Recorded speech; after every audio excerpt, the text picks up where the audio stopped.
Vamos a pasar a la conferencia de Ramón Esteve, bueno, a quien tengo el honor de presentaros, aunque, bueno, seguro que muchos de vosotros, Ramón ya lo conocía, bueno, pues conocéis su obra. Él desarrolla su actividad profesional en su estudio, ubicado en Valencia, en el barrio del Carmen, y su portfolio, bueno, incluye una extensa experiencia tanto en obra pública de muchos tipos, sanitaria, cultural, etcétera, hasta, bueno, y privada de uso público como restaurantes, hoteles, arquitectura efímera, etcétera, pero también en viviendas unifamiliares, que es un poco el tema de la vivienda, es el que nos reúne a todos hoy aquí en este encuentro online. Ramón es además doctor arquitecto y durante 15 años ha desarrollado una labor docente en la Universidad Politécnica de Valencia y también en centros privados impartiendo másters en el CEU y en otra universidad que no recuerdo ahora muy bien. Bueno, perdóname por esto. Señalar de su obra, a mí me gustaría destacar un par de puntos. El primero de ellos es que el cómo la plantea él como una disciplina global, ¿no? De forma que la arquitectura y el diseño forman como un solo concepto generado bajo las mismas premisas o mecanismos proyectuales. De hecho, un importante campo de su trabajo ha sido el desarrollo de diseño de producto y también la dirección artística, trabajando con marcas de reconocido prestigio como Bondom, Gandía Blasco, Porcelanosa y un largo etcétera, que, bueno, si sois colegiados de Alicante o si os habéis acercado a Alicante, recordaréis que lanzamos una convocatoria hace un par de años o tres que titulamos Made by Architects y en la cual convocábamos a los arquitectos para que mostraran en una exposición en la planta baja del Colegio de Arquitectos su producto. Y bueno, Ramón participó en esta convocatoria y presentó unos productos de Bondom, unas tumbonas que resultaron de muchísimo interés. Obras suyas como la tienda Chapó o la Casa Sardinera, el Refugio de la Viña, el Centre d'Art en Bombasgens, etcétera, y otros muchos han sido reconocidos en diferentes premios y galardones, y no solamente obras de arquitectura, sino también obras de producto que cuenta con innumerables premios. Bueno, yo a Ramón lo conocía algo muy de pasada por cuando estudiaba en la escuela de Valencia, que lo recordaba siempre por ahí con su moto y tal. Me acuerdo de verlo por los pasillos, siempre como muy agradable. Y bueno, sobre todo, para preparar esta presentación, ayer hablé con un amigo suyo y compañero de aula, bueno, y también de proyectos, que es Ivo Vidal, que bueno, que me destacaba la enorme habilidad de Ramón un poco por la parte más intuitiva de la arquitectura, ¿no? En lugar de la parte tan racional. Y también su capacidad para enlazar materiales, colores, texturas, para un poco con el fin de aportar emociones como que yo pienso que destacan su arquitectura, como la armonía, la serenidad, la temporalidad, etc. Y bueno, esta intuición unida a la racionalidad y a su extenso saber construir es lo que pensamos, lo que más admiramos de él, ¿no? Y bueno, y le pregunté, ¿de dónde pueden venir estas habilidades, no? A él le preguntaba yo a Ivo Vidal. Y él me decía, pues bueno, pues pregúntaselo mañana. Ahora nos dice Ramón de dónde vienen. Pero Ivo me decía que son fruto de una profunda admiración por arquitectura sencilla. Ayer él destacaba al salir de la iglesia de San Peter, de Leverens, en un viaje que hicisteis con el taller H de la Escuela de Valencia a Suecia, al reconocer cómo en esta iglesia sencillita, con una estructura sencilla de hierro y otro material muy sencillo, pero puesto en obra con muy buena maestría, como es el ladrillo, pues como este conjunto de gran simplicidad puede generar una gran arquitectura que forma parte de todos los tiempos y que, bueno, y que podría inspirar la concepción del Centre d'Art Bombasgens, al cual, bueno, yo animo al público que tenemos hoy conectado, que cuando lo permita el estado de alarma, que podáis visitarlo si no lo habéis hecho todavía. Y sin más, bueno, agradecer la presencia de Ramón hoy aquí. Yo no me extiendo más y cuando quieras puedes empezar. Hola, buenos días. ¿Comparto ya? Se te escucha. ¿Hola? Perfecto. ¿Se me oye bien? Muy bien. Sí, sí, muy bien. Pues, ¿qué hago ya? ¿Compartir o te cuento un poco? Bueno, primero saludo, te doy las gracias por la presentación, que ya yo creo que lo has contado todo y ya no hace falta hablar. Bueno. Y saludar a Ramón Pla, se lo dirá mi padre, se alegrará mucho. Nada, muchas gracias por invitarme a participar en este seminario de nuevos modos de diseñar el espacio doméstico del Colegio de Arquitectos de Alicante. Voy a empezar, comparto pantalla y aquí, compartir, computadora y compartir y ahora hago pantalla completa. Muy bien, se ve perfecto, Ramón. ¿Se ve perfecto? Sí. Vale, genial. ¿Activaste el vídeo? ¿Activaste también el audio del vídeo? ¿Te acuerdas Sí, yo, si no, el siguiente pues me tocará salir y volver a entrar, pero bueno. Perfecto, muy bien. Voy a empezar a contaros. Tenemos una hora, son 10:30 hasta 11:30. Bueno, gracias a todo el mundo por escucharme y estoy fenomenal, muy contento de estar aquí con todo el mundo y con este nuevo medio de comunicación que me parece que es maravilloso. Yo creo que ha venido para quedarse porque amplía la posibilidad de conexión vamos, es una conexión ilimitada. Bueno, una vez fui invitado a esta charla, voy a centrarme en la vivienda unifamiliar. Bueno, primero os cuento quién soy. Me llamo Ramón Esteve y soy fundador de Ramón Esteve Estudio.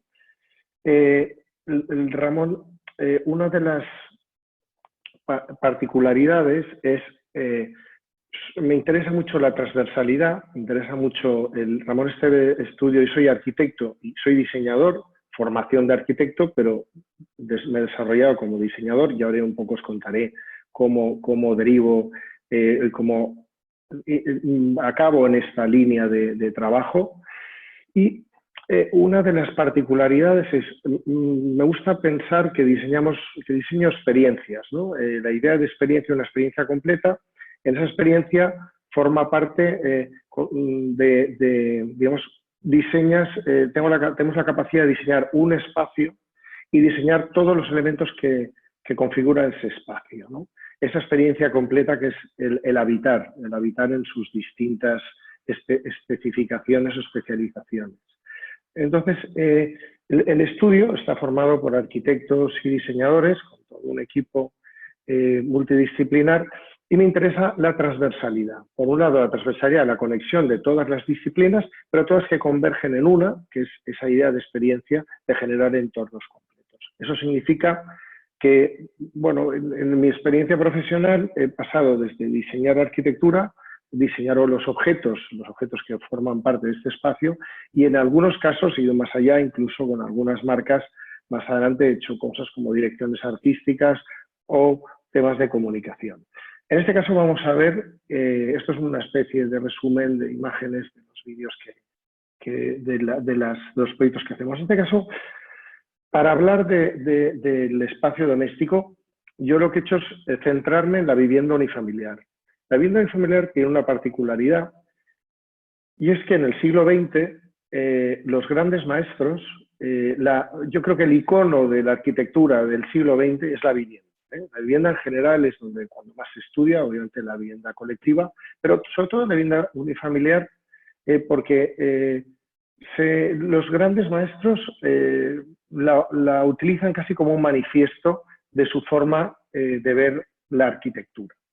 Voy a hacer un barrido por las casas rápido que más me pueden interesar o más icónicas de este movimiento moderno hasta llegar hasta nuestros días.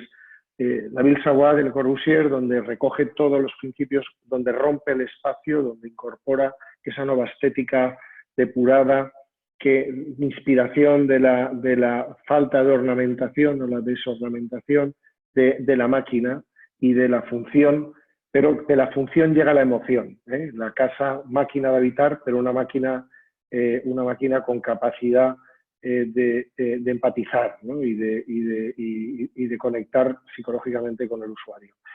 Esta casa de Eliane Gray me resulta interesante porque Eliane Gray tiene una cita, si me lo permitís, que dice: la arquitectura exterior parece haber interesado a los arquitectos de vanguardia a costa de la arquitectura interior, como si una casa debiera ser concebida para el placer de los ojos más que para el bienestar de los habitantes. Yo creo que esta reflexión de Eliane Gray es muy interesante y encaja con muchas de las ideas que vamos a ir navegando con el orden que pueda ser dentro de esta charla. Como no, Mies van der Rohe con la abstracción máxima, con el vidrio como el desdibujar los límites. Una de las grandezas de la arquitectura contemporánea es ese momento en el que el muro desaparece y donde el interior y el exterior se funden. Siempre tecnología y concepto van ligados. Es decir, la tecnología permite conceptos y los conceptos le sacan partido y legitiman la tecnología. Sanjay Wright me interesa por la conexión con la naturaleza, que es otro tema que ahora mismo está en vigor. Porque algo que es interesante dentro de esta charla con las nuevas formas de habitar es que yo creo que lo más interesante de este momento es que muchas cosas que los arquitectos llevamos muchísimos años, sobre todo en la contemporaneidad, barajando, empiezan a tener importancia. Y yo creo que los usuarios empiezan a valorarlo y nos lo piden como si fuera una novedad. Pues bueno, sí, se lo daremos. La conexión con la naturaleza y la materialidad, esa materialidad tectónica, esa fusión entre arquitectura y paisaje. Esta frase de Wright que decía que la casa no debe de posarse en la colina, debe de ser la colina. Esa frase que es maravillosa y que habla de su arquitectura. Álvaro Aalto, otra visión de esta arquitectura orgánica, pero me interesa mucho también cómo el detalle, cómo el objeto, cómo la escala grande y la escala pequeña están dialogando y forman esa experiencia, ese conjunto global, esa obra de arte total, el Gesamtkunstwerk, que aparece en principios de siglo, finales del siglo pasado, en secesión vienesa, y que digamos, yo creo que está en toda la arquitectura hasta alguna forma lo niega, ¿no? Hasta un Álvaro Aalto tal que puede negar, sigue estando ahí. Otro momento fundamental son los IMSS. Los IMSS también para mí por las dos vertientes. La vertiente de diseñadores industriales, que es una de mis actividades, de diseñador de mobiliario, del hábitat, y la de arquitectos. Esta arquitectura seriada con una de la 8, la Case Study House, y algo también muy interesante para resaltar, que resalto en esta imagen, y es el objeto de la vida, casi como un fetiche, como el objeto representa la vida de las personas y de los habitantes que hacen la casa. Eso para mí es importante porque tiene que ver también la forma de enfocar la arquitectura. Es decir, yo las casas las hago para un cliente concreto, las hacemos, escuchamos, pero a mi manera. Es decir, es importante. Yo creo que los buenos proyectos es en los que los límites entre la función o la misión del propietario y la del arquitecto están claros. Cuando hay incursiones, estamos muertos. Entonces, no son incompatibles, yo creo que ahí los egos tienen que estar aparte, es decir, el arquitecto tiene una función clarísima y puede llegar a conseguir generar este espacio armónico y este espacio empático, y el propietario tiene que decir lo que necesita y tú tienes que dar forma traducirlo. En este caso, y luego el habitarlo, aunque veréis que las casas siempre, pues obviamente intentamos desnudarlas para que la arquitectura cobre protagonismo, el espacio vivido a mí me interesa mucho. Entonces, me gusta mucho IMSS cómo fotografían su casa como una especie de escaparate donde todos los objetos cuentan su vida. Bueno, luego después Kant para mí el gran maestro, el gran filósofo de la arquitectura, donde las preguntas, donde esta frase de que una pregunta es mejor siempre que la mejor de las respuestas, lo conmensurable y lo inconmensurable, y sobre todo el origen de las instituciones, el cuestionarse los proyectos de arquitectura desde el origen de la institución y cómo incorporar la historia. Como hay un momento después de Kant que aparece Venturi, que aparece el postmoderno, que me interesa mucho menos, pero cómo el estilo internacional había dejado la historia aparte y la historia está ahí, la tradición está ahí y Kant vuelve a incorporarla y hace una incorporación maravillosa y magistral. Y otro donde la historia se manifiesta es Hudson, ¿no? Hudson en Kant List recoge muchísimas de las cosas que para mí han marcado mi profesión, es la arquitectura vernácula, por un lado, y la historia, la condensación, la capacidad de captar historia, ¿no? Yo creo que resume más de miles de años de historia mediterránea en esta propuesta, con esa construcción por adición y con esa planta que es con esos giros y esas perspectivas de una acrópolis griega. Entonces, esta materialidad que tiene que ver con esta materialidad rotunda, seca, medieval, pero que conecta con la arquitectura vernácula, que la hace que pone el socarrat y pone el mocauret, los azulejos, cómo conecta la tradición con la modernidad de una forma, obviamente, magistral. Y bueno, me dejo la Maison Veguet, me dejo muchísimos proyectos, me dejo Leverens, Asplut, pero ahora en esta casa Réncolas, por ejemplo, me parece muy interesante por la idea del storytelling, la narrativa, ¿no?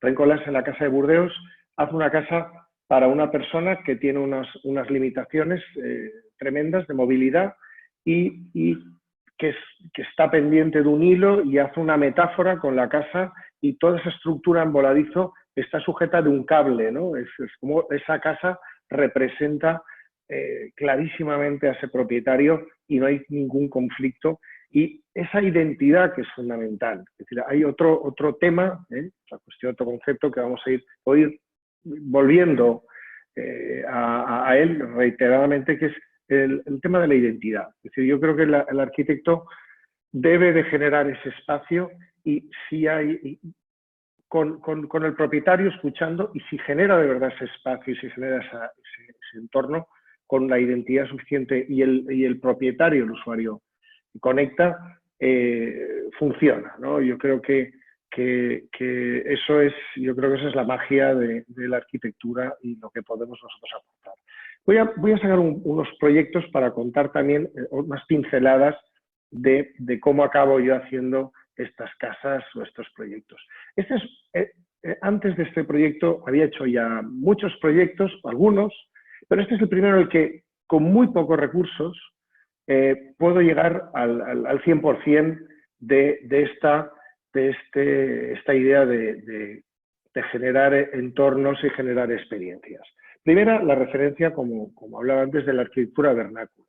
En Ibiza, esta arquitectura mediterránea que ha influido a Le Corbusier, que ha influido a casi todo el estilo internacional, que ha influido, por supuesto, a Barragán, y que la sabiduría y esa pureza que resultado de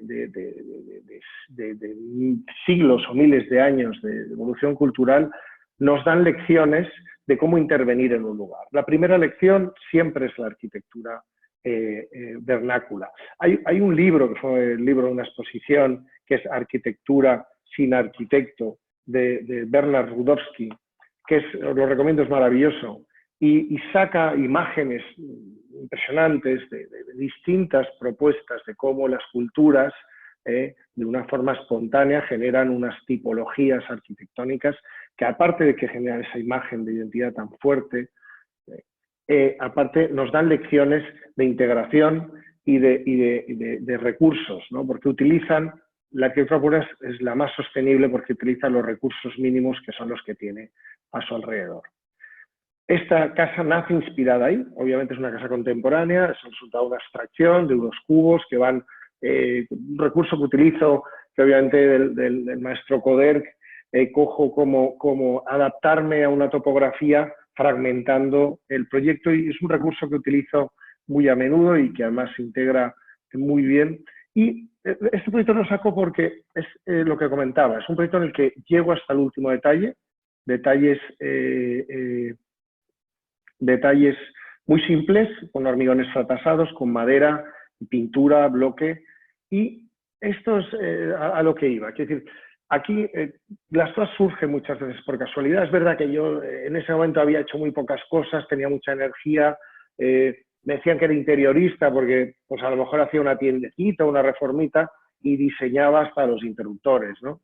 Entonces, esa energía ahí contenida, con ganas de hacer cosas, en este proyecto, pues lo que hizo es que el propietario era el de Gandía Blasco y era un fabricante de textil, ¿no? Entonces le hice la casa y nos dimos cuenta que no había mobiliario de exterior. Prácticamente B&B tenía algo, pero había pocas cosas, y sin darnos cuenta, que hace casualidad descubrimos un hueco, además incluso en el mercado.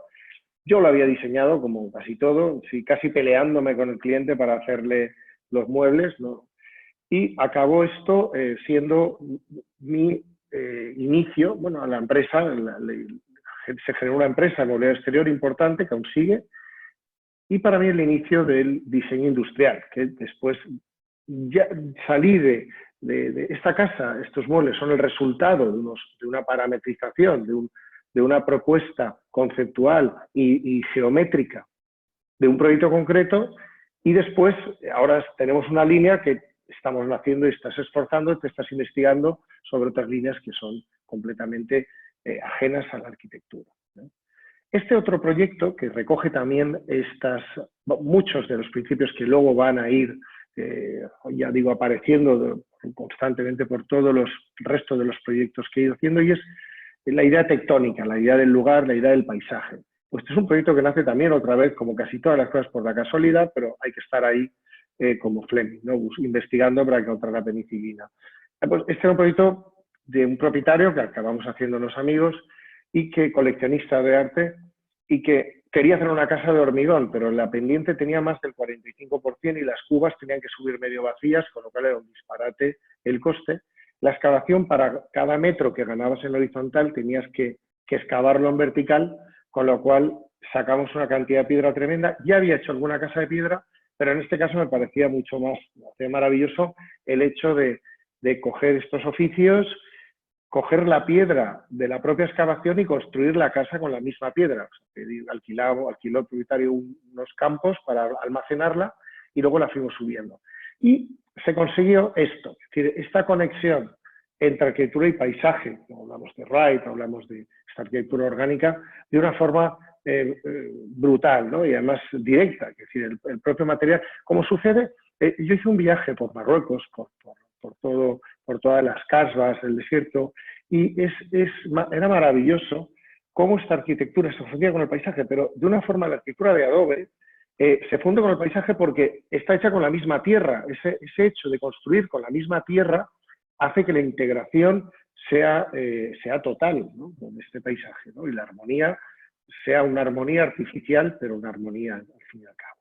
Bueno, este proyecto, juego con este vaciado en la montaña, que se materializan unos grandes planos que apuntan al mar, y como el mar a lo lejos, a través de este velado, a través de estas veladuras que son estos grandes ventanales, se percibe el patio, montaña, patio y el mar.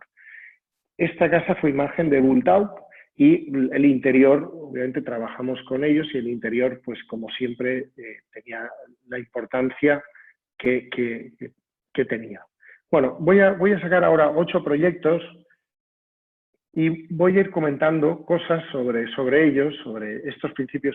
Hay algo importante antes de empezar a hablar y es mi forma de ver la arquitectura. Enrique ha comentado alguna cosa anticipado antes. Cuando tuve que hacer una exposición en el IBAM, tienes que plantearte qué cuentas, ¿no? Que te dicen cómo trabajas, cuál es tu línea de trabajo.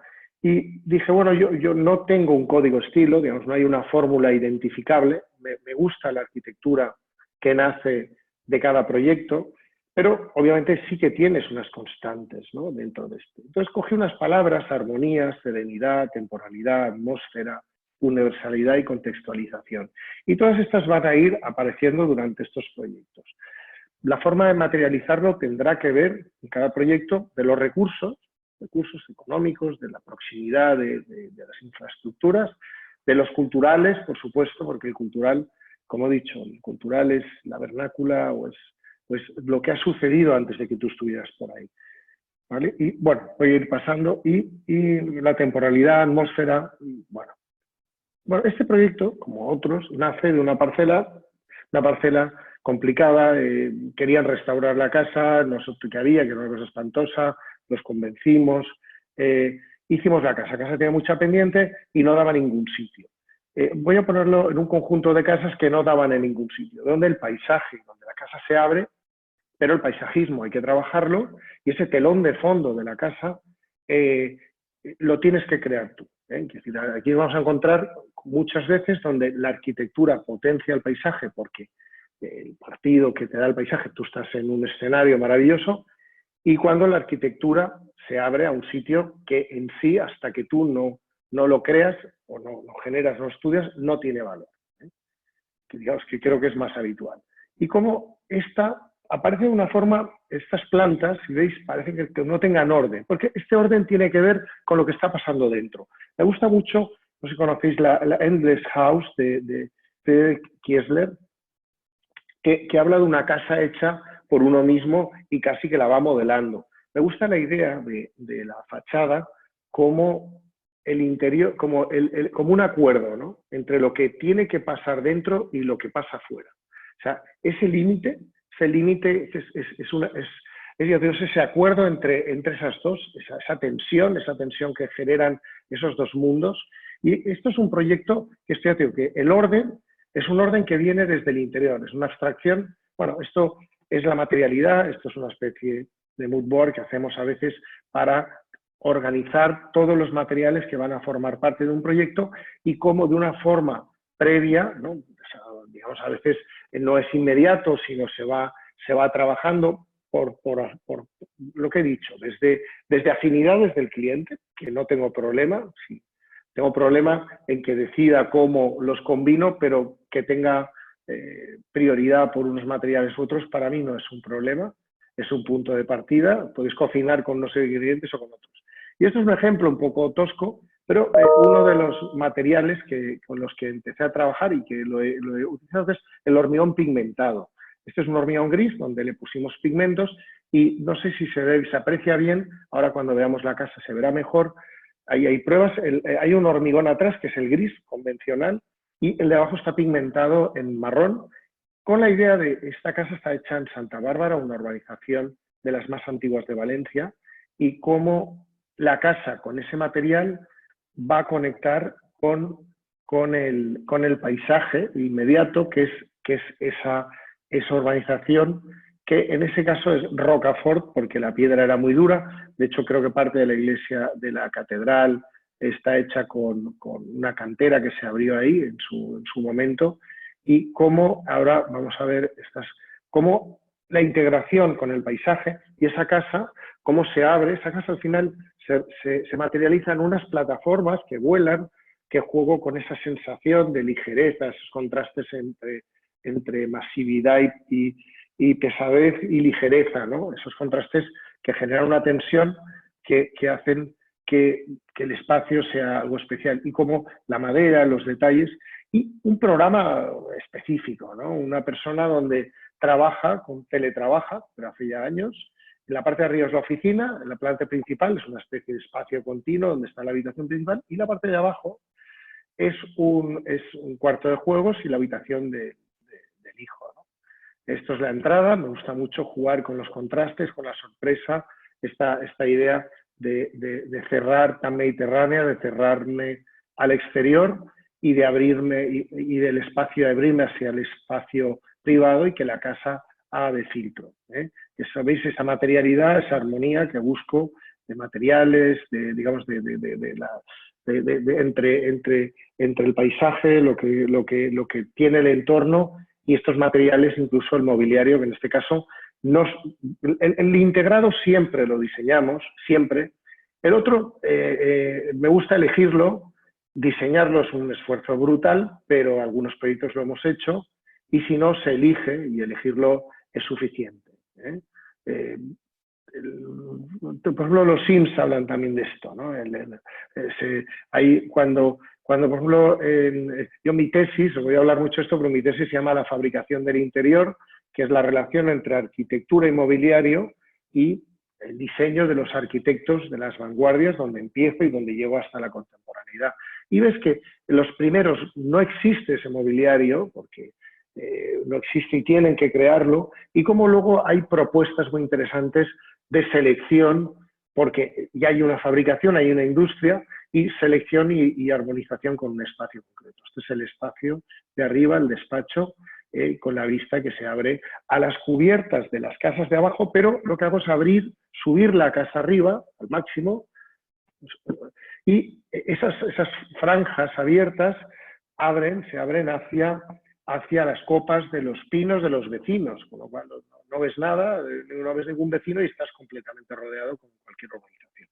Bueno, este proyecto es interesante para mí porque llevo muchos años queriendo hacer la idea esta del atrio, del impluvium, de las casas romanas, y entrar a través de una lámina de agua. Y es en la Cañada, y es también un espacio donde yo creo que es, sin ofender a nadie, de las parcelas más feas con las que hemos trabajado, pero que también después, con la vegetación, hemos generado ese microcosmos que es una vivienda, ¿no? Esa vivienda donde es el universo de una familia. Y, bueno, jugando con una casa, tiene 2 plantas, pero es un sótano prácticamente para poder generar ese espacio continuo, que ahora veréis, estos son fotos de obra, ese espacio continuo que es esta vivienda. Esto es la fachada a la calle, estos son las habitaciones de los niños, los hijos, y la entrada y la cocina. Con esas lamas regulamos, da oeste, regulamos ventilación y soleamiento. Y esa ceremonia del entrar, del acceso a la vivienda, con ese patio, con ese impluvium que se abre únicamente al cielo y que la arquitectura lo envuelve, y este espacio donde es algo importante, donde obviamente estas viviendas son todas viviendas muy grandes, con programas muy amplios y muchos metros cuadrados, pero en pequeñas viviendas, es que tengo solo una hora y no quiero ser pesado y solo he traído estas, pero hacemos también viviendas muy pequeñas, me parece muy interesante. Y el mobiliario, utilizarlo para dividir elementos móviles, para fragmentar el espacio y que se convierta en arquitectura, es interesantísimo, ¿eh? Y da muchísimo juego. Aquí es prácticamente un único espacio que con correderas se va cerrando, se va abriendo, en función, pues, de la intimidad o para todos los usos que se... A ver, vamos para atrás, perdón. Este es el porche donde genero este voladizo como muy masivo, muy pesado, ¿no? Con esta idea de lo que digo, de la gravedad, ¿eh? Hay una frase maravillosa de Paco Alonso, que fue mi maestro, que es la gravedad es la realidad de la materia, y la luz su identidad, ¿eh? Entonces, la gravedad como conformador del pensamiento constructivo, ¿no? Entonces, el desafío de la gravedad con la estructura nos genera eso que he comentado antes, esa tensión que genera esas sensaciones, yo creo, tan interesantes. Estos, pues como siempre, cuidando todos los detalles, incorporando, buscando armonía, pero cuidando que las cosas estén en su sitio, ¿no? Hay algo, me gusta mucho la definición de Peter Zumthor, que dice: proyectar es entender y ordenar. O sea, ordenar, poner las cosas en su sitio, pensar mucho para que las cosas parezca que estén ahí porque no pueden estar en otro sitio. Es un poco la forma de enfrentarme a esto. Esto es interesante, esta vivienda tiene, los niños tienen, aparte que tiene un espacio de juegos, hay unos gemelos, ahora hay creo que he puesto un vídeo y se ve los gemelos jugar en esto. El agua como un elemento, las piscinas incorporada como un elemento arquitectónico. Bueno, voy a enseñaros 8 vídeos con estos últimos proyectos. Los vídeos los ha hecho Alfonso Calza, con el que colaboro mucho tiempo. Las fotografías las hace Mariela Polonio, son arquitectos los dos. Y la música la componemos para cada proyecto Henry Holsworth y Papu Sebastián. Entonces, bueno, el vídeo, la arquitectura es multisensorial. El mejor piropo que me pueden hacer, el mejor halago, es cuando van a ver una casa y después de todo este material tan bueno te dicen: nada, las fotos no te cuentan lo bonita que es la casa, pues el proyecto. Yo creo que es el mayor halago, ¿no? Algo que yo he hecho siempre es, por ejemplo, pues yo he ido a ver la Casa de la Cascada, o he ido a ver Villa Mairea, o he ido a ver toda la arquitectura que obviamente Lizawat, toda la arquitectura que he podido ver, porque, citando a Palasma, el libro de los ojos de la piel, ¿no? Esta idea de que el tacto es el gran sentido y que los otros 5, todos los sentidos, son una especialización del tacto. La arquitectura tiene esa capacidad. La arquitectura te envuelve e interactúa contigo, ¿no? Entonces, en esa experiencia que es la arquitectura, que conecta con lo primero que comentaba, diseñamos experiencias. El vídeo, por lo menos con el movimiento, ¿no? Ya te cambia esta focalidad de la foto. La foto te apunta hacia algo que tú quieres ver, pero el vídeo te genera la continuidad y el dinamismo del espacio. Y lo que digo, la arquitectura con los sentidos, el olor de la arquitectura, la temperatura de la arquitectura, por supuesto el tacto. Yo creo que el tacto es fundamental. Con esto, el tacto no lo tienes, pero a través de recursos cinematográficos intentas aproximar al tacto con tomas muy cerradas. Bueno, este es un proyecto, el más grande hasta ahora, pero ya superado, porque son casi 1.800 metros de casa. Estas casas son casas, hay que pensar que esto es una villa, esto es un palacio, esto es un hombre que tiene avión privado y tiene casas por todo el mundo, en Nueva York, en París, y que es un coleccionista de arte. Bueno, que hay gente que vive así, y que es interesante entender esa forma de vida. Es gente que tiene un programa muy extenso, un programa a ver si saco las imágenes, donde tienes una parte de servicio de casi 200 metros, porque tiene un cocinero particular que viaja con él. Y bueno, pues hay que resolver esto, es decir, como las casas de los palacios, ¿no? De los príncipes o de los nobles o de lo que fuera, de la gente que más o menos ha tenido poder. Los arquitectos trabajamos, siempre nos guste o no nos guste, para todos, para la sociedad, para la que me encanta mucho la arquitectura social, pero también existe esto y es una oportunidad y es interesante. Bueno, pues hay que resolver esto. Estas casas tienen 2 circuitos, un circuito como decía Le Corbusier, el espacio servidor y el espacio servido. Es en la finca, yo creo que debe ser desde luego de las que yo conozco bastantes, es la urbanización más exclusiva. Y es muy interesante porque entre las parcelas hay unas fajas de parcelas, no sé si la conocéis, tienes unas tiras de parcelas, pero todas dan a unos lagos, se llama un espacio de lagos, donde se ha hecho un paisajismo naturalista inspirado en la sierra madrileña, con los lagos artificiales, con encinas y, bueno, con una protección ambiental y un paisajismo, la verdad es que precioso. Y, bueno, pues era un entorno, era un reto. Ahí Joaquín Torres ha hecho muchísimas casas. La verdad es que están bien, las casas que ha hecho están fenomenal. Y, bueno, pues era interesante plantearme hacer un proyecto ahí. Intenté inspirarme en las texturas de los árboles, de la sierra madrileña, el córten, la madera, y generar este espacio. Es una casa abierta, la casa intenta apropiarse de la parcela. Y algo curioso de esta casa y muy interesante es, aparte de la escala y bueno, pues esta lámina de agua de la piscina se convierte en sala de agua, ese lago que refleja, y ese color, cojo el color de los lagos. En las piscinas del mar me gusta hacer este infinity pool, la conexión con el mar.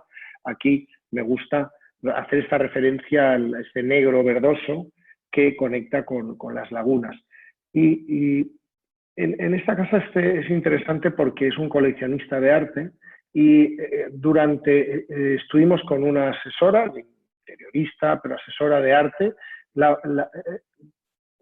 poniendo y haciendo renders. Ya antes del proyecto era importantísimo poner las piezas donde tocarse, porque vamos, evidentemente tiene piezas, pues como veis, un botero, o como este espejito que lo sabéis los que conocéis, un Anish Kapoor. Entonces, casi se hizo la casa para poner arte. Y cómo naturaleza, arte y arquitectura dialogan, yo creo que de una forma tremenda. Y como aquí el paisajismo que llevo un tiempo trabajando con Gustavo Marina, desde que lo conocí en Bombas Gens, que hicimos conjuntamente toda la parte del paisajismo. Y aquí en este caso, como la parcela no es tan grande, pero el desdibujar esos límites con la vegetación hacen que el jardín no se acabe en tu parcela, sino conecte con el jardín general y con el resto de la urbanización. Bueno, pues metimos aquí una bodega. Algo muy interesante voy a enseñar, sí, pues este es el baño, que el baño tenía una ducha exterior, y pudimos abrir el baño a un patio interior. Esto es como el cocinero, era un cocinero profesional, pues la campana, una campana de extracción de restaurante. Y esto es muy interesante porque me gusta que los espacios tengan jerarquía, pero me gusta que en los proyectos hace interesante que no haya espacios, digamos, degradados, espacios menores. Entonces, en este caso, es la cochera, el parking, y le propuse coger como le gustaba tanto el arte, un wall art, o sea, un artista mural, que se llama Remy Rowe, londinense, que nos ilustró el parking. Y la verdad, convertimos el parking, sin dejar de ser el parking, en un espacio artístico especial más del proyecto. La iluminación artificial hablaré en otro de los proyectos. Es otro de los temas importantísimos, que es unas cuestiones que casi han aparecido no hace demasiado. Bueno, aquí vais, voy a pararos el vídeo, pero que vayamos bien de tiempo, y si no, correré un poquitín más. Me han dicho una hora y un poquitín. No quiero extenderlo porque creo que si no se hace pesado. En este caso, el paisaje es artificial, obviamente, pero con elementos naturales, inspirado en el paisaje natural autóctono. Aunque las encinas cuando se compró esta parcela, uno de los inconvenientes o ventajas. Ahora, una ventaja es que las encinas no se podían tocar, y la multa era de cientos de miles de euros, una barbaridad. Y tuvimos que coger especialistas porque podían morir simplemente sin tocarlas por la obra. Porque hay una regla no escrita que es incompatibilidad entre albañiles y árboles, ¿no? Pues esa incompatibilidad no escrita está ahí, y entonces tuvimos que coger un equipo para y el proyecto tuvo que reconfigurarse una vez pedida la licencia para ajustarse a la ubicación, el posicionamiento de estas encinas. Con lo cual, para mí eso yo creo que es una ventaja, porque de alguna forma las persistencias te están dando valor. Siempre es un elemento de valor. Bueno, como veis aquí, esta casa, como muchas de estas casas, tiene una oficina, tiene un espacio de trabajo, porque mucha de esta gente ya está acostumbrada, este señor pues está acostumbrado a viajar por el mundo y trabaja en casa. Entonces, esto que nosotros, bueno, yo hace años ya que estoy moviéndome, viajo no sé si suerte o desgracia, viajo mucho por trabajo y siempre estoy con mi equipo trabajando vía digital, con lo cual para mí no ha sido nuevo, pero sí que es verdad que todo el equipo trabajando en forma digital sí que lo hace. Hablar de la luz artificial porque creo que es un tema muy importante.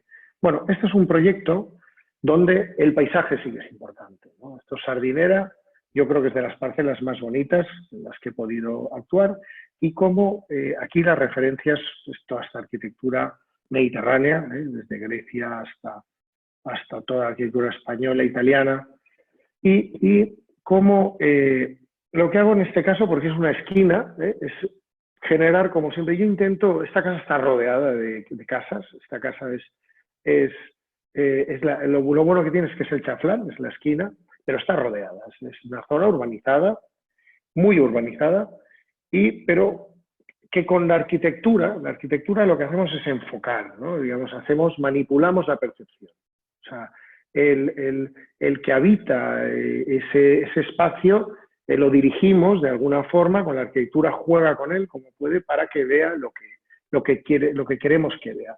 Y yo creo que la arquitectura puede destruir el paisaje o puede poner en valor el paisaje. Hay impactos negativos, pero hay impactos positivos. Obviamente el paisaje intacto es maravilloso, pero un paisaje con una buena arquitectura no tiene el impacto que obviamente tiene una que no ha tenido esa sensibilidad, ¿no? Porque el paisaje es frágil, ¿no? Entonces, bueno, la sostenibilidad es una casa con muchos recursos, con 2 piscinas, pero con geotermia, con placas solares, con ventilaciones estudiadas y con un sistema de gestión de energía que hace que el consumo sea el mínimo. Ese es el emplazamiento, es una cala conocida de Alicante, y en este caso el patrón de materiales era el color blanco, pero el color blanco con las texturas. Aquí juego con las texturas, juego con la textura de la madera, estas son imágenes de obra, el voladizo tremendo, cómo estos pilares forman la carpintería para generar esta sensación de ligereza, y esta piscina, esto es el espacio real donde está la casa, y esto es la casa acabada. Cómo la arquitectura, como comentaba antes, te hace ver el paisaje de una forma determinada. Pero aquí, ¿veis? Volviendo, perdóname, se me había ido el hilo. Las texturas, ¿no? En este caso juego con la textura, un pavimento de porcelanosa que era como un canto rodado rectificado, que tiene que ver, hace alusión a las playas de Javea, y esta idea de las 2 piscinas conectadas con esta lámina, con esta franja de luz, que hace que la piscina interior y el exterior estén conectadas, y cómo esta estructura que la convierto en carpintería, y estos vidrios de 6 metros que me hacen que coja escala con una casa que parece más grande de lo que realmente es.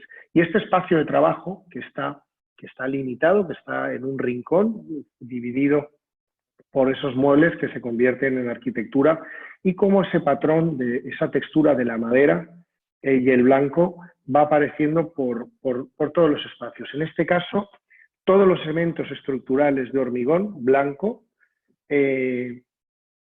quedan vistos, y los elementos de división acaban estando revestidos de madera con la misma textura. Hice un código de barras irregular.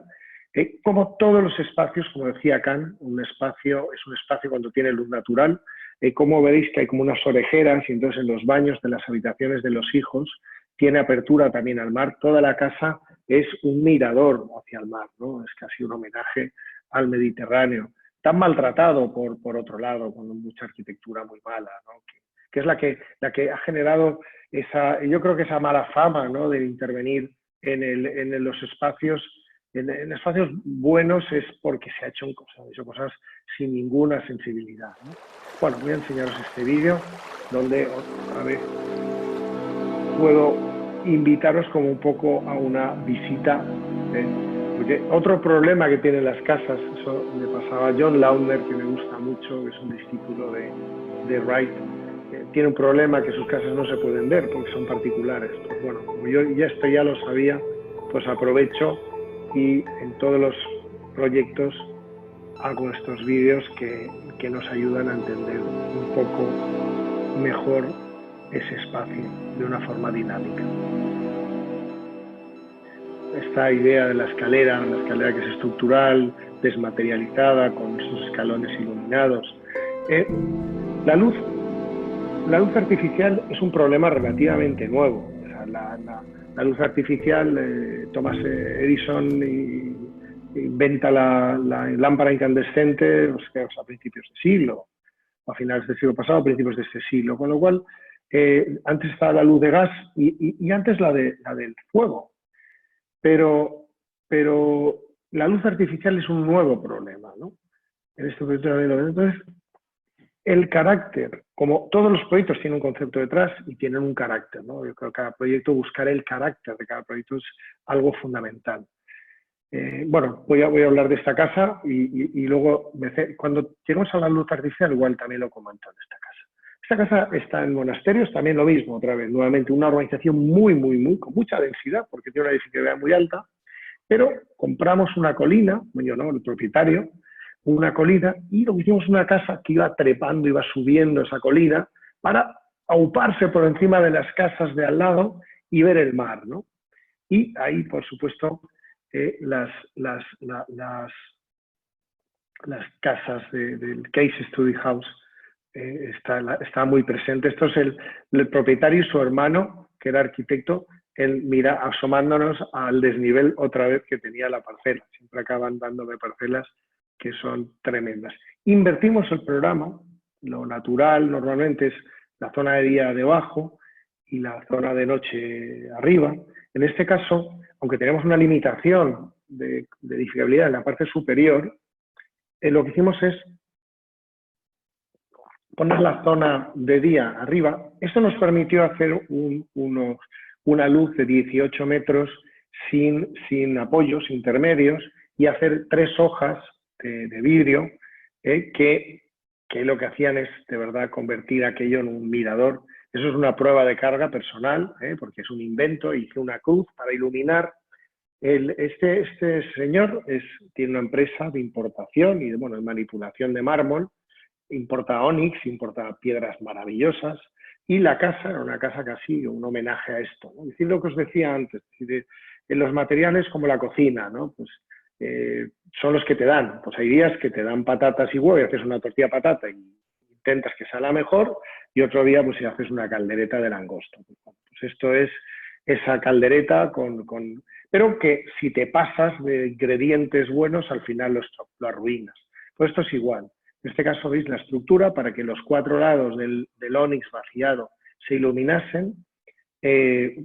Inventé esto, funcionaba, y bueno, yo mismo. Esto era cuando estábamos en los talleres viendo las piedras, viendo la transparencia, porque íbamos luego a retroiluminarlo. Y esto es como lo que digo, invertir el programa. La piscina vuela porque buscábamos este infinity pool, esta lámina horizonte que conectaba con el mar, con unos huecos abajo también para que los balcones de las habitaciones tuvieran menos sombra, y este es el proyecto final. Y cómo el ónix coge este papel como las casas de Mies van der Rohe o como las casas anterior de Loos, la naturaleza del material como ornamento. Y esto es lo que buscábamos con esta casa, ¿no? Estar así, tú estás con esta sensación y estás rodeado completamente de casas, vamos. Pero siempre buscas esta conexión con el paisaje o sacarle este máximo partido al paisaje. Al estar al final de todo, es verdad que tenía las dos visuales, tenía el mar por un lado y la montaña por el otro. Este era el hueco que os comentaba. Y otra vez todos los detalles, ¿no? Esta casa es el crema marfil, que es ahí del Pinós, también Alicante. A mí ese mármol me encanta. mármol que se ha banalizado mucho, pero en este caso, como pues los medios eran buenos, hicimos unos despieces en el suelo de 2,40 por 1,20, con lo cual, además de muchísima calidad, apomazado, tanto interior como exterior arenado, y cómo conseguimos esa sensación. El hormigón blanco no es blanco, es un crema, con lo cual es igual que la casa sardinera, no es blanca, es una casa que tiene un matiz cálido. Y aquí con estos mármoles, y veis, esta es la escalera que comentaba, que esta retroiluminación, la pieza se cogió completa y todo el dibujo se hizo continuo. Claro, para conseguir esta imagen de esta piedra casi preciosa, esta joyita. Luego, cada habitación, estos paños eran como cuadros, ¿no? Son lienzos, y ese lienzo le da el carácter de cada una de las habitaciones. Y aquí sale esto. Pues bueno, continuando con la iluminación artificial. La iluminación natural es la iluminación de los arquitectos, es la de la arquitectura. Y esa es cambiante en el tiempo, con los cambios del clima, y en las estaciones, durante el día y durante las estaciones a lo largo del año.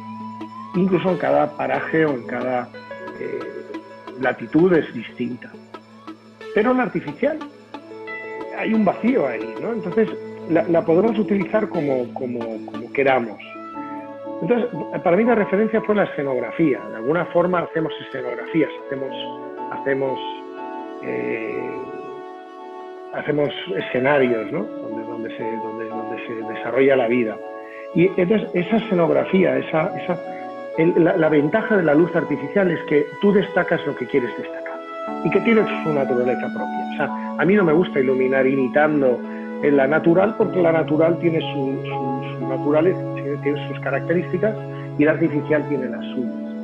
Entonces, este juego escenográfico y a veces incluso un poco espectacular, depende del proyecto, depende del grado que quieras, donde quieras llevarlo, ¿no? No es lo mismo, obviamente, una casa, que siempre es un espacio más sereno, que si un espacio público, ¿no? Ahí es donde juega la decisión del diseñador o del arquitecto, pero que es fundamental. Y además también es otro de los elementos que la arquitectura oficial la ha dejado de lado, ¿no? Ahora no, yo creo que ahora no. Y además ahora no, y es curioso lo que comentaba antes, cuando yo he ido a visitar las casas de los Villa Maidea, está muy bien iluminada, ¿no? O las casas de Wright, que están muy bien iluminadas con la luz artificial. O sea, que yo creo que en la arquitectura en general se ha abandonado, pero ahora mismo por ahí se ven todas las habitaciones con los distintos baños. Y esa sensación de la noche con el Case Study, como la Case Study House, volando sobre Los Ángeles, aquí pues volando sobre Sagunt. Rubielos de Mora. Bueno, aquí hay cierta literalidad en una intervención en un casco histórico, pero Rubielos de Mora es un pueblo que es patrimonio, que es de la humanidad, y lo que hago es, con un condicionante de patrimonio tremendo, de hecho, obra nueva se había hecho hacía muchos años que nos hacía obra nueva, y bueno, tengo que decir que cuando acabamos nos felicitaron y todo, aunque a principio nos dieron dolores de cabeza como siempre. Y bueno, yo creo que en muchos de los casos patrimonio tiene razón, en otros a veces no tanto, ¿eh? Pero ahí estamos los arquitectos para luchar con esto y protegen más que estropean. Entonces, ¿qué hice? Interpretar el pueblo, interpretar el pueblo.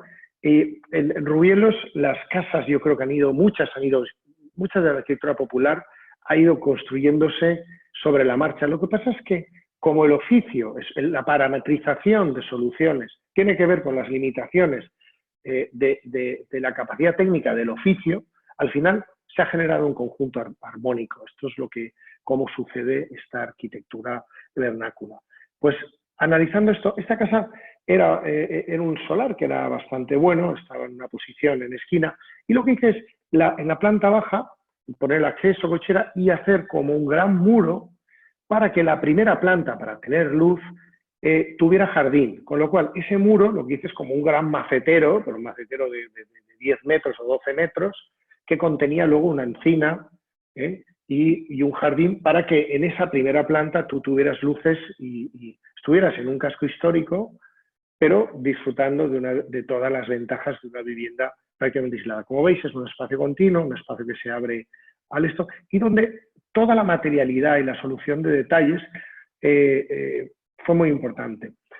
Para que no fuera gratuita la utilización de la mampostería, la piedra y la madera, lo que hice es que los espacios interiores que iban con mortero se traducían al exterior con mortero, y los que iban vistos, digamos, porque eran generales, se traducían al exterior, se manifestaban con esa mampostería que tiene que ver con, esto es el solar original y la estructura de madera. Este es el pueblo, que es precioso, y la casa ya ahora mismo, esta imagen, para mí esta imagen es la más importante, cómo la casa parece que haya estado siempre allí, pero si tú te fijas es un diseño contemporáneo. Los formatos, los despieces de las carpinterías, los despieces de las barandillas. Tuvimos la suerte de encontrar, pues hay que buscarlo, y contar con la artesanía, ¿no? El otro día tenía una charla con Tomás Alía, y la búsqueda de la artesanía, la búsqueda de los orígenes, el escarbar en nuestra cultura, yo creo que es una asignatura pendiente, y tenemos que ir ahí, desde nuestra cultura contemporánea, desde el GATPAC y todos los grandes diseñadores y arquitectos contemporáneos, hasta esta arquitectura vernácula, y cómo la casa se funda. Bueno, voy más rápido, que no me queda ya casi nada. ¿Veis estos balcones? Pues cogimos un herrero que hacía forja. Entonces, los balcones son el diseño este que tenía que haber patentado de la losa, porque creo que puedo presumir que soy el primero que ha hecho el balcón este con una losa de 1 centímetro, y si no es así, alguien que me lo diga. Pero lo hizo un herrero con forja, ¿no? Entonces, toda la cerrajería está hecha con forja y ha sido maravilloso. Incluso los tiradores, veis ese tirador que pude hacer.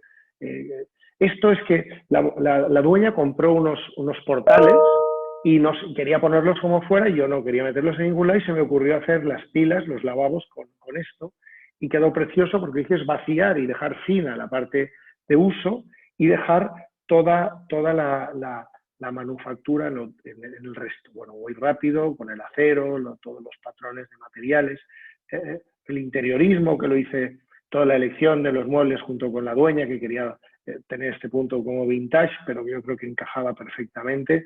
El metal, el cobre, la madera, cómo van discurriendo por los distintos espacios, estos pilas, estos lavabos que os decía, de este mármol encontrado, vaciado, y todas las habitaciones, los detalles, esa iluminación que os digo que es artificial, pero que es intencionadamente artificial, y que en inspiración, tanto el color, siempre manejo 2700, 3000 en casas, luego en espacios de oficinas son 4000 grados Kelvin, y un parámetro que la gente ya descuida, que es el CRI, la reproducción cromática, para que tenga calidad la reproducción de color, pero el fuego, ¿no? El fuego como inspiración, ¿no? Me gusta mucho que evoque esa arquitectura, esa luminaria artificial, esa luz artificial, evoque a la luz del fuego. Uy, yo creo que me he pasado, no, me quedan 20 minutitos, voy a ir rápido.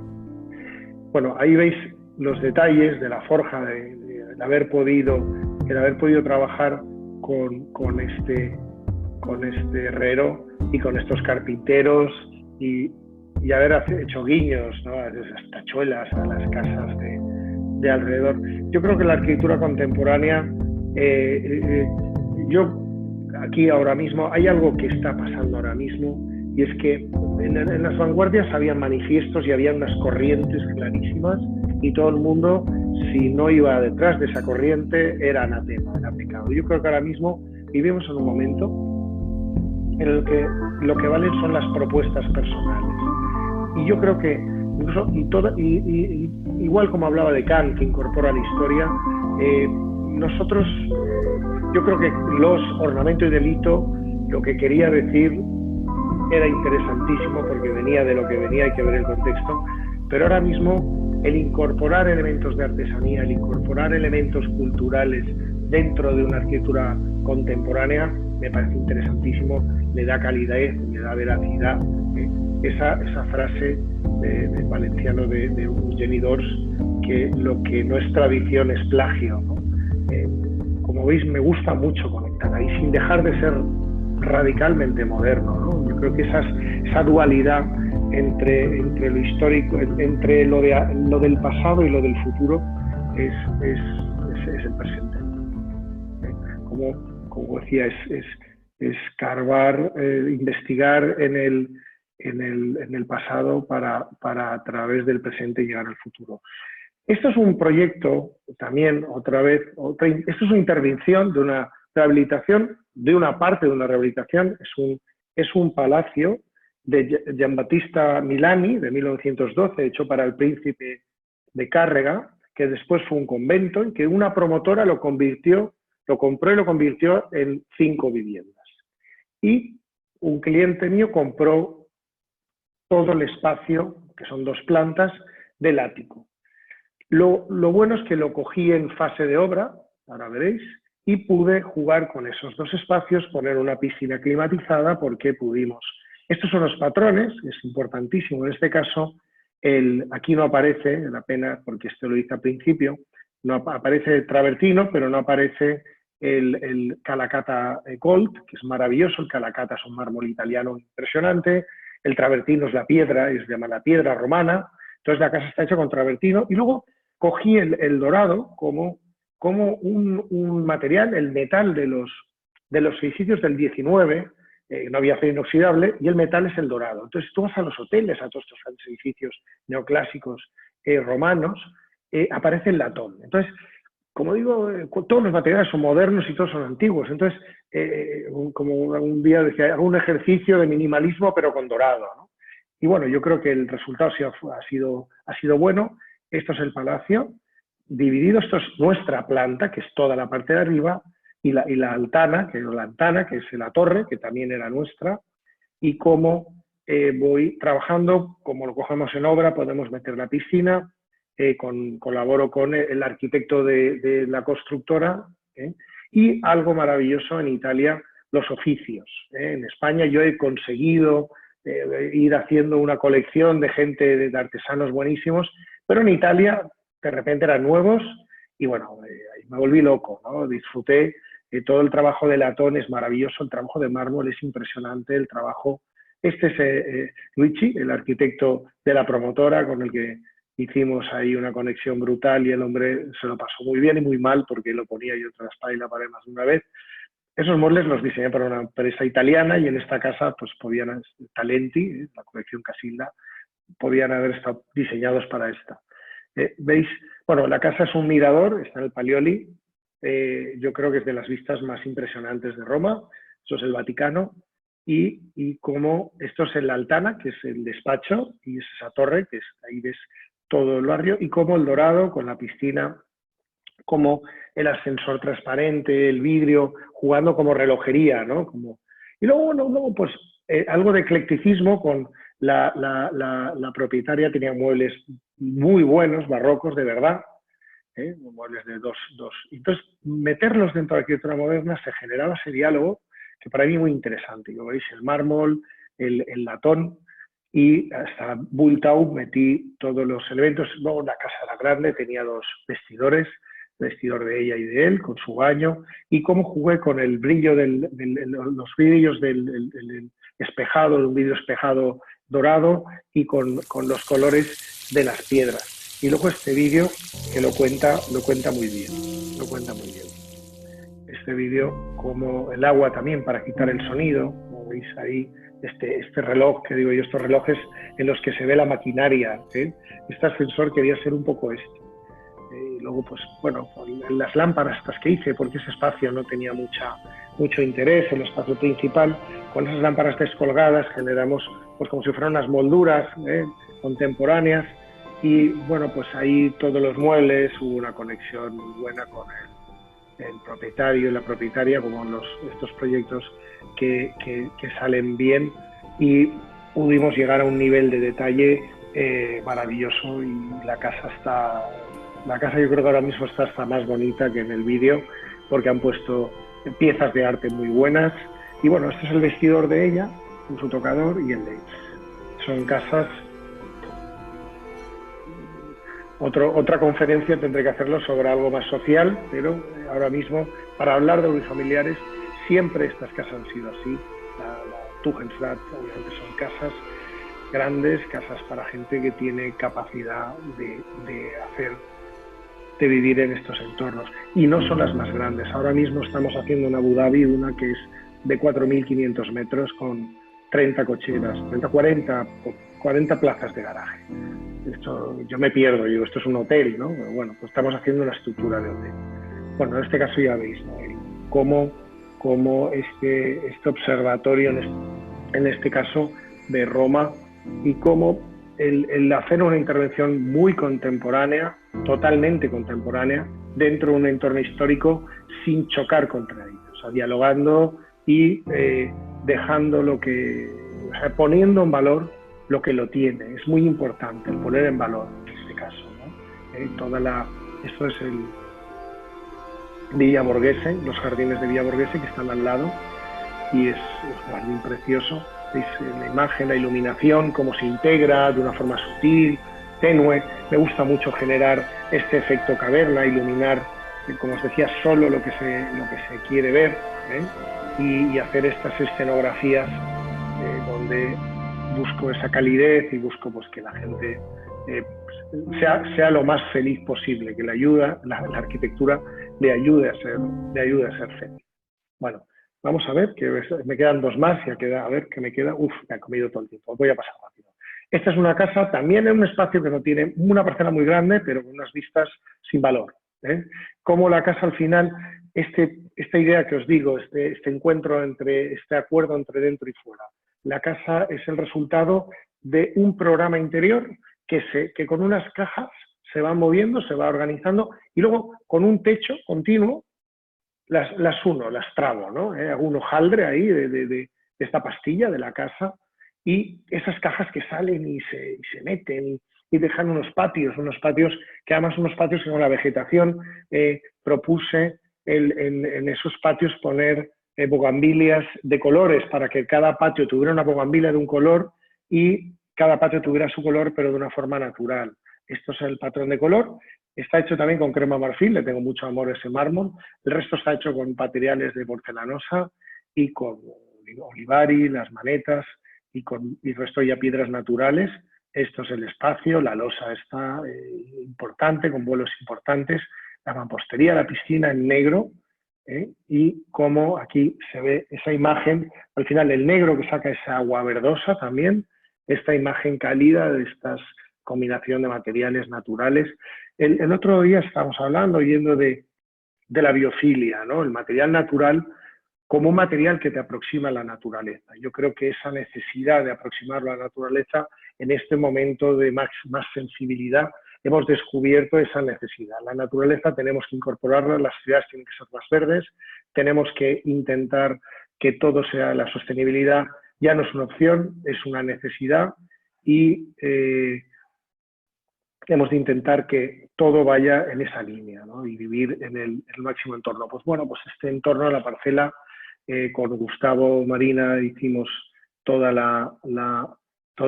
paisajismo y todas las soluciones. Os enseño este vídeo donde se ven los detalles, y también otra vez esa iluminación artificial que tiene que ver con el fuego, ¿no? Con la luz de las velas. Y luego, pues esa piedra es una piedra de rechazo de crema marfil, de cantera rota. Se me olvidó decir al principio, en los primeros proyectos, la mampostería era estructural. Todos los proyectos primeros, esta casa que hice en Paz y Comedias, era estructural. Hice una casa en La Solana, que fue la primera en la que jugué con esos planos. En estos proyectos ya era terrible hacer esto, no ganabas nada, te podías generar patologías, y esa, como Wright, ¿no? Que Wright se volvía loco cuando no le llegaba un voladizo con madera y de repente el constructor le metía un poquitín de hierro y se volvía loco. Yo creo que hay que intentar que la sinceridad estructural sea al máximo. De hecho, el proyecto que viene ahora la es totalmente. Lo que ves es lo que es, o un sardinera, pero luego algunas veces pues tienen que estar los materiales donde es, pero obviamente esa estructuralidad es muy compleja. Bueno, aquí este espacio, como veis, la casa, este espacio continuo, se abre al limitar con la vegetación. Para conseguir la privacidad de la casa con la vegetación, las casas se pueden abrir alrededor sin perder esa privacidad, Y como pues esta casa con estos materiales, con esta neutralidad y estos toques de color pues, de madera que genera esa dualidad entre frío y caliente, ¿no? que yo creo que es interesante. Seguro que me he olvidado un montón de cosas, pero siempre pasa en las charlas. Veis la imagen, la iluminación, la piscina, como está todo el año y la usas muy poco tiempo al año, con lo cual el resto del año es una lámina de agua que te pone uno de los elementos así cósmicos, ¿no? Que es el agua incorporado a la vida. Y bueno, para terminar, voy a enseñar un proyecto muy personal, tan personal como que es una casa que es mía, que nunca lo decía por ahí, pero aquí hago un striptease y lo cuento, y tiene que ver, enlaza con pues como la casa que acabo de enseñar, de Canlis, que era una casa que se hizo Hudson, que además la historia de esa casa os la recomiendo, es maravillosa. Él con unos terrones de azúcar y un cantero de Piedra de Marés le cuenta cómo quiere la casa y se le hace en un bar antes de ir a la obra, antes de ir al solar. O la de Aspru del Lago, o la de Rai de Taliesin, o la de Alto de Muratsalo. Son ejercicios muy difíciles porque son ejercicios, es un manifiesto, es lo más, porque ahí no hay excusa de no me ha dejado hacer el cliente, eres tú con tus recursos, que los recursos yo creo que nunca son un problema, porque es lo que digo, yo pongo el ejemplo burdo de una tortilla de patata, que huevo, aceite, cebolla y patata, y hay muy pocas buenas, y hay algunas que te hacen, vamos, levitar. Pues la arquitectura popular es esos elementos sencillos, o la arquitectura hecha para alguien que no tiene los recursos de los clientes que tengo yo, pero que tiene la libertad, que para mí la libertad es el valor máximo para un proyecto, ese es el recurso fundamental. Pues este es un entorno de los, yo creo, de los más interiores de la Comunidad Valenciana, de Salforins, donde este paisaje muy parecido al toscano, de viñas, pinos, bosque mediterráneo, olivos, y una casa que está en el límite y que quiere aprovecharlo todo, quiere aprovechar estos dos paisajes, el paisaje del bosque mediterráneo y el paisaje del campo mediterráneo. O sea, ese paisaje humano, ese paisaje transformado por el hombre, pero natural, y la casa es una extensión, como se ve, una continuidad del camino, como se ve ahí, un camino, es un eje, y una cubierta a dos aguas que viene limitada por la tipología, hicimos un proyecto de integración paisajística y conseguimos sacarlo adelante, no fue fácil, y esa caja, con digamos, esa pieza extrusionada de cubierta a dos aguas, monolítica, en este caso sí que estructuralmente es una doble membrana, pero de hormigón, el hormigón es hormigón estructural, y la madera está hecha con el balloon frame, con un sistema estructural de madera, como veréis en algunas imágenes, y intentando esa extremada simplicidad que como me decía un amigo una vez, que hacerme una celda cisterciense, pues me gusta para mí esa austeridad, ¿no? El intentar captar los recursos, aprovechar los recursos al máximo, con la idea de convertirla, cuando la tecnología de verdad esté ahí, en una casa 100% autosuficiente. El riego de momento el riego ya del jardín es solo con el aljibe, recogemos 1000 metros cuadrados, todas las plataformas, y ya no se utiliza luz, agua de red. Estos son los materiales, el hormigón con la huella de la madera, un pino cuperizado, un pino termotratado, y el zinc que tiene que ver, el galvanizado, con nuestra cultura, con estos utensilios, los cubos, las herramientas del campo. Esto es la parcela, y la casa, cómo se articula, ahí se ve el hormigón, ¿veis? Ahí se ve la doble capa, muy arriesgado, yo para un cliente no lo hubiera hecho porque no hay goteras, yo creo que es de milagro prácticamente, porque los espadines cruzan aquello, y aunque la implementación se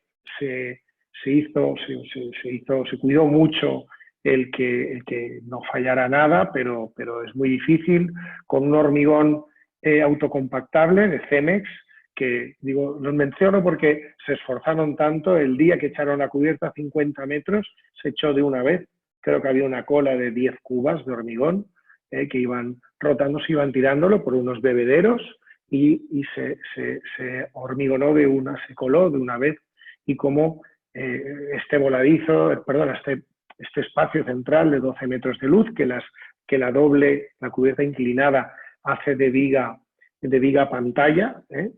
Y veis el balloon frame con los carpinteros, con Vicent, la familia Palmer, que es los carpinteros que trabajamos siempre, y con Carlos.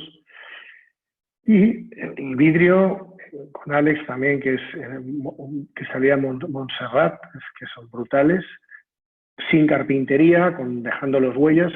Estas correderas que la guía está por arriba, o sea, todos los oficios con los que he trabajado, la gente mejor, pues aquí me gustaba mucho Jonathan Ive, Jonathan Ive es el diseñador de Apple y está inspirado en Dieter Rams, inspira y lo reconoce, Brown.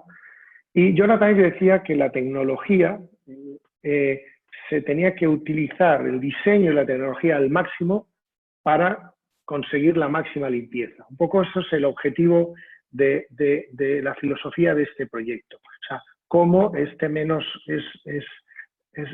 es más, muy manida, pero una frase muy interesante está ahí, ¿no? Es decir, que hay mucha tecnología. Me he calentado mucho la cabeza para que luego el resultado sea el mínimo. La casa es una casa bueno, que ahora con el confinamiento he tenido el privilegio de poder vivir ahí y ha sido una locura. Vamos, de hecho no me he enterado de nada y me ha dolido volver. Y aquí, cómo la arquitectura lo que hace es enfocarte y hacer que veas un paisaje, ¿no? Y poner en valor ese paisaje, esta parte del espacio, el bosque mediterráneo, y el otro lado, esto. Cómo es un único espacio, y esa idea de único espacio se mantiene por todo el proyecto, cómo estas cajas van incorporándose y van configurando. O sea, el espacio es un espacio abierto, pero es un espacio que está definido, ¿eh? Cada espacio está definido con su uso.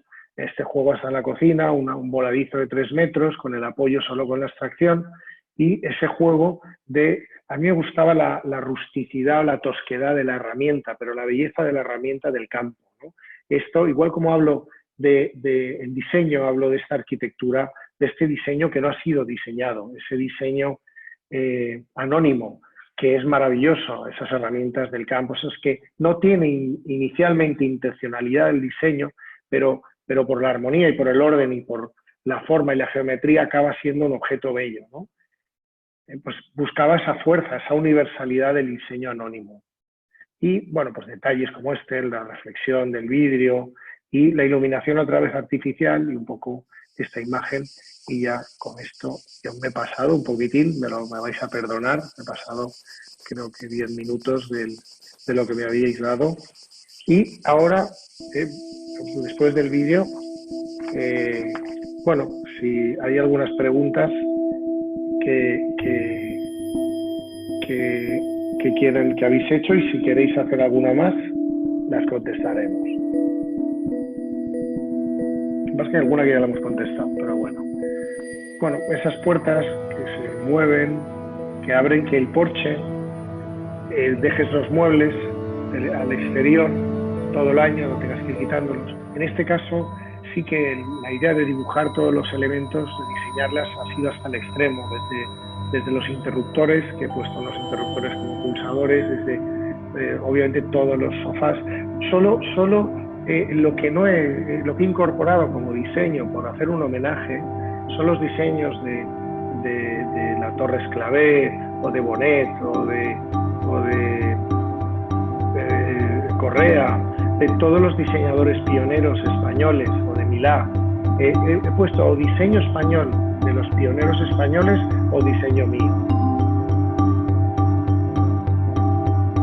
Este espacio, esa idea de un único espacio continuo,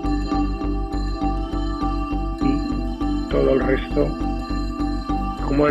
pero sin embargo no grandes cristaleras, es decir, no es un espacio que es un escaparate. Con el clima nuestro, generar sombras es fundamental, porque tenemos exceso de iluminación. Si al final tú no controlas, o no tamizas, o no filtras esa luz, al final en la casa acaban poniendo persianas, cortinas, acaban tal. Entonces el medir, el ponderar, el equilibrar la luz natural para que durante todo el día entre de la forma adecuada es fundamental. Bueno, aquí se ve, los árboles han crecido ya más. Y esta imagen aérea que es tan bonita del paisaje, que es maravilloso, y otra vez esta luz artificial. Yo ahora tengo que salir de aquí.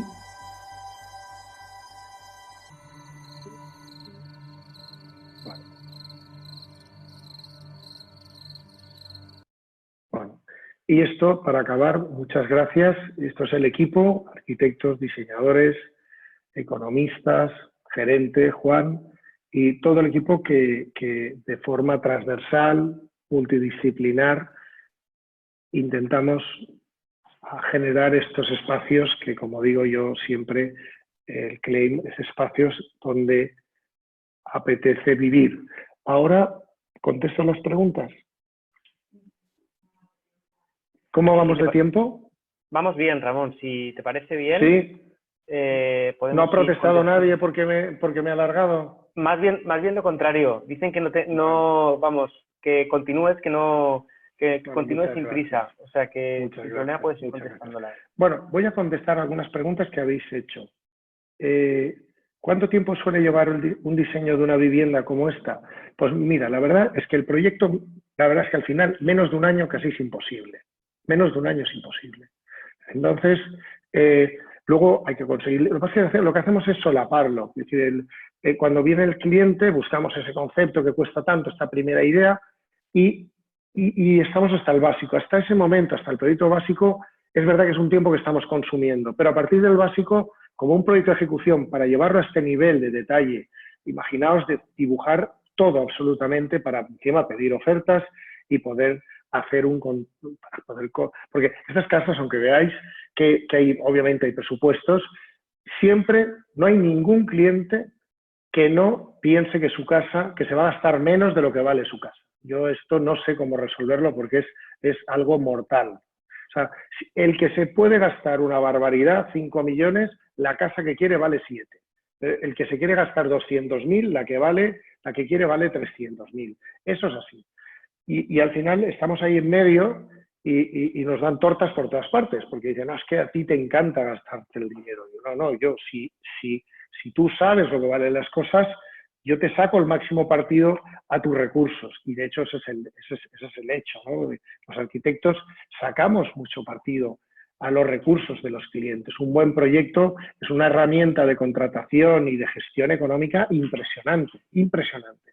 Entonces, lo que digo es, ese año no es un año de consumo de espera, sino es un año que normalmente, pues según ayuntamientos, los buenos ayuntamientos tienes una licencia en 3 meses, los no tan buenos las tienes en 6 y los, no sé si decir ya cuáles, para que luego no me metan manía, hay de 1 año y de 2 años. Pero quitando estos que son aberrantes y que los conocemos todos, lo normal es que en 5 o 6 meses tengas una licencia, con lo cual, o en 3 o 4 ayuntamientos muy eficientes, realmente en 1 año, tú desde que viene el cliente puedes empezar a construir. Un año y poco. Y luego, un buen proyecto y con una buena constructora y con un cliente que no toque las narices y que no cambie, es otro año y medio. Entonces, 2 años y medio, 3, tú puedes tener una casa. Pero es eso. Otras casas son 5 años y 6 años. Pero eso es terrible. Es terrible, los costes se disparan y no es a favor de nada. Después me preguntaban, ¿en qué te inspiras la luz artificial? Pues ya lo he contado. Es decir, primero la referencia, Robert Wilson, los escenógrafos, toda la escenografía. Luego, por ejemplo, a mí me gustan mucho los hoteles antiguos ingleses, están muy bien iluminados, las casas antiguas inglesas están muy bien iluminadas. Luego, no hay que tener, igual hay que aprender, los grandes interioristas.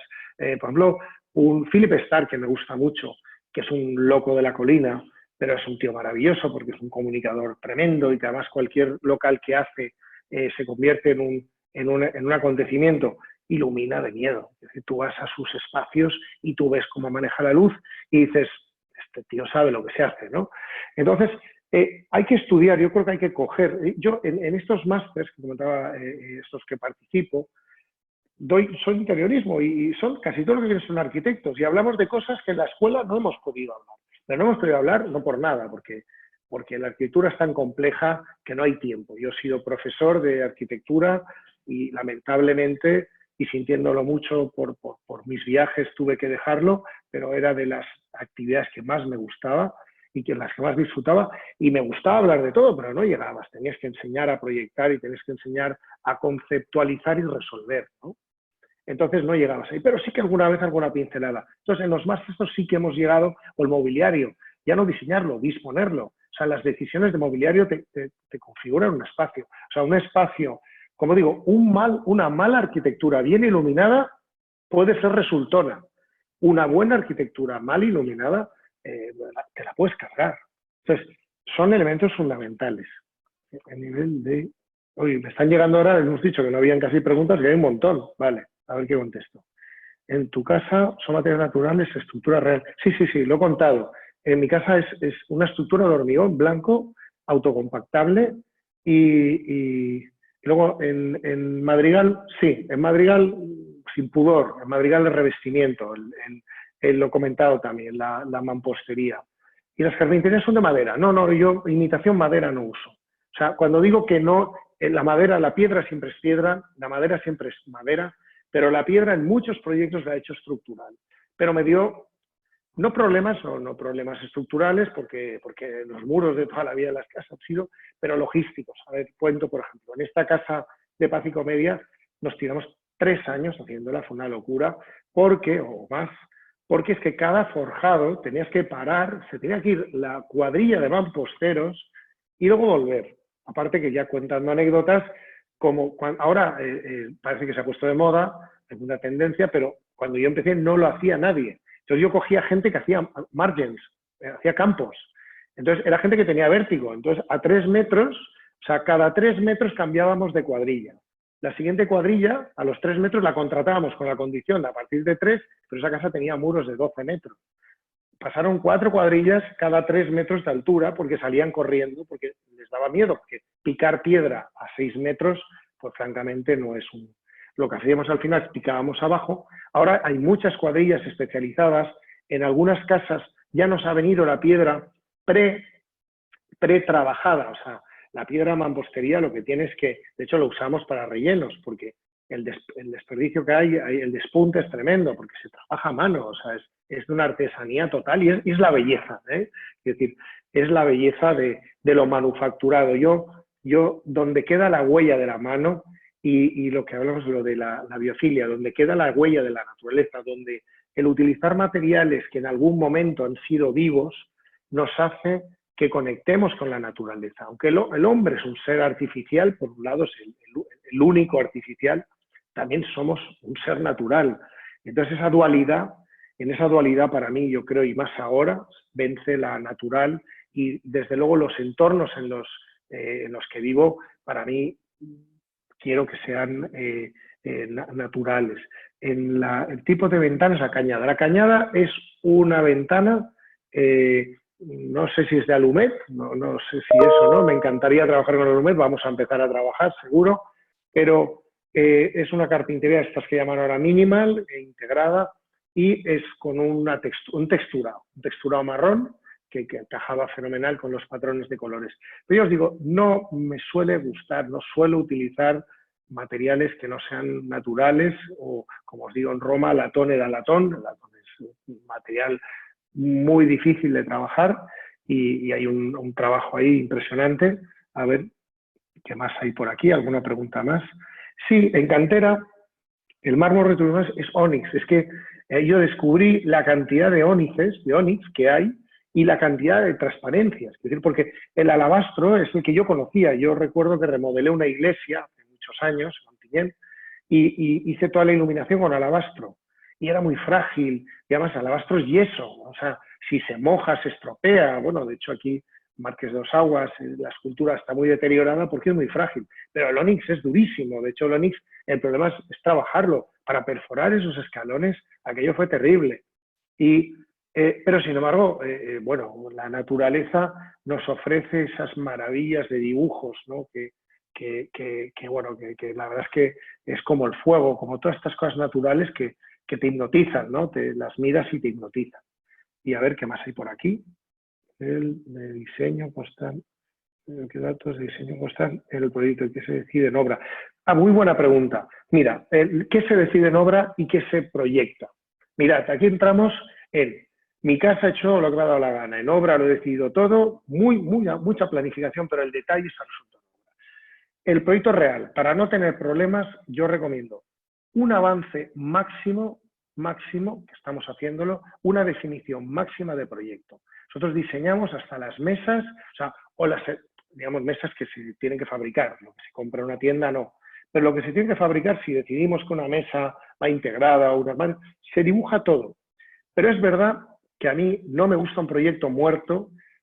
Yo digo un proyecto muerto, me gusta el proyecto esté vivo. El proyecto, el momento, para que la construcción sea una extensión de la fase del proyecto, pero no chocar contra los presupuestos y los costes de un proyecto, la fórmula que al final yo he conseguido es definirlo todo mucho y hacer ajustes en obra, ajustes que no permitan la picaresca de las constructoras de que, claro, como esto que tú me estás diciendo, pues siempre esto es así.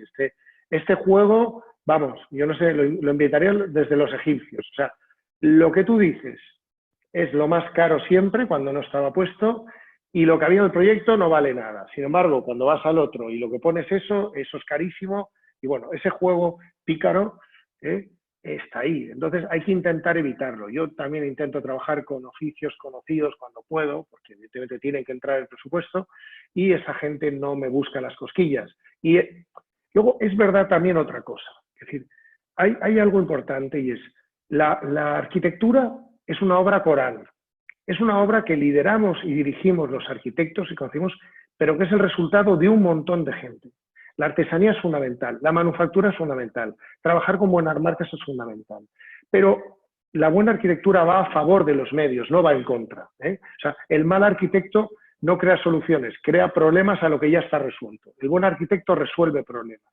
Entonces, conocer los oficios es fundamental. Yo recuerdo que ahora ya tengo menos tiempo, pero aún así pero yo aprendí los oficios yendo a los talleres. Era el típico tío que estaba allí, me hacía amigo del herrero, y de hecho tengo amistad con herreros, carpinteros, porque aprendía su oficio. Y luego yo llego con una idea, yo ya sé cómo funciona la máquina, la mayoría de las maquinarias, pero aún así me sorprenden. Yo llego con un oficio y le hago una propuesta, y digo, mira, yo quiero llegar aquí. Y muchísimas veces te dicen, bueno, pues, ¿por qué no haces esto, esto y esto? Y yo, no, coño, si es mejor que lo que yo he dicho. Yo creo que esa modestia tienes que tenerla. O sea, otra cosa es que un tío te diga, yo no puedo hacer, pues no es puedo hacer, no, pues mira, yo lo he hecho ya 50 veces y si no lo sabes hacer, vendrá otro y lo hará. Pero cuando pillas a gente buena, aparte, si haces a la gente que participe, obviamente humanizas también la obra. Es decir, y yo creo que eso es fundamental. Y la gente va a sumar. O sea, una persona motivada porque está aportando va a hacer que el proyecto tenga más calidad porque va a estar ilusionado trabajando. O sea, yo he conseguido en obras que me hagan cosas que se beneficie al cliente porque no las han cobrado, porque a lo mejor el carpintero o el herrero está emocionado y la ha hecho aunque fueran contra sus intereses, ¿no? Entonces, si tú consigues que se genere ese coro en la obra, va a ir a favor tuyo y del cliente, aunque no tenga ni idea y no lo valore, ¿no? Con el tiempo lo valoran todos, pero al principio de momento siempre, yo me digo en las obras, hay un momento crítico siempre, pero luego se resuelve, por suerte, el final feliz llega a todas, ¿no? Pero el proceso de obra es maravilloso. Los grandes poderosos han tenido el mal de la piedra, que es el construir, es de lo más bonito y de lo más apasionante que hay, pero es complejo y hay muchas tensiones y tensiones económicas terribles y plazos y problemas legales con normativas y tal, pero bueno, es apasionante mundo que hemos elegido disfrutar y vivir y sufrir. Y disfrutar, sufrir y disfrutar, no sabemos en qué proporción. Yo creo que ya he contestado todo y os agradezco muchísimo y no quiero pasarme de pesado, aunque me diga Enrique que no estoy pesado, yo creo que ya, si me paso un poco más, lo seré. Bueno, muchísimas gracias a todos por escucharme y nada. Y gracias a vosotros, al colegio, por darme esta oportunidad y el honor de participar. La verdad es que el Colegio de Alicante he participado, como comentaba Enrique, en alguna exposición bueno, Alicante es que yo estoy entre Valencia y Alicante siempre, es mi tierra y estoy muy conectado a ella y vamos, muchísimas gracias y hasta la próxima. Muchísimas gracias, Ramón. Ha sido un placer de exposición y bueno, nos quedamos con estas ideas, con tu sensibilidad, con tu acercamiento a la relación entre el interior y el exterior, que ojalá vayan impregnando un poco las viviendas en todas las escalas, no solamente las de presupuestos elevados, sino también las sencillas.